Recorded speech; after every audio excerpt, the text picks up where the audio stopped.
Kyle Mounts with you, and that is Old Man Winter, which means it is time to get you ready for what the season ahead has to bring to Central Indiana. And it is Winter Weather Preparedness Week. We want to get things kicked off here, kind of a review of different precipitation types that can impact Central Indiana here during the winter season.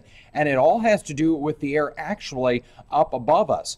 In fact, if all of that air is above freezing, then it's no problem. We just have to deal with a chilly rain. But it's when we start to mix in some of that colder air that we can have some issues.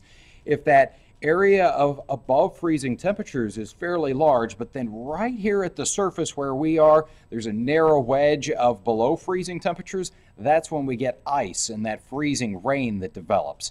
If that below freezing wedge of air near the surface is just a little bit deeper, well then what melting snow we have up above has a chance to kind of refreeze into sleet or ice pellets, and that's the type of stuff that bounces once it hits the ground. And then of course, if all of that air is below freezing, then we get snow of some varying degree, whether it be a little bit or a lot of it. Let's go back though to those middle section types of precipitation here as far as freezing rain and sleet. Freezing rain is just the worst. That's the kind where we can't get any traction out there, and it really just turns roads and sidewalks into ice rinks. Sleet you can get a little more traction with, but both, really all types of winter precip, you gotta adjust for the conditions out there if you are out on the roadways.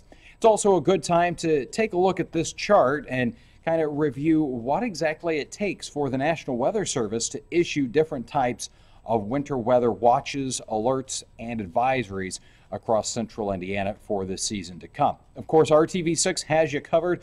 We've got the RTV6 app. That'll have you updated days in advance of a system. And of course, the Storm Shield app, that can deliver those alerts issued by the Weather Service right to your phone for your exact location.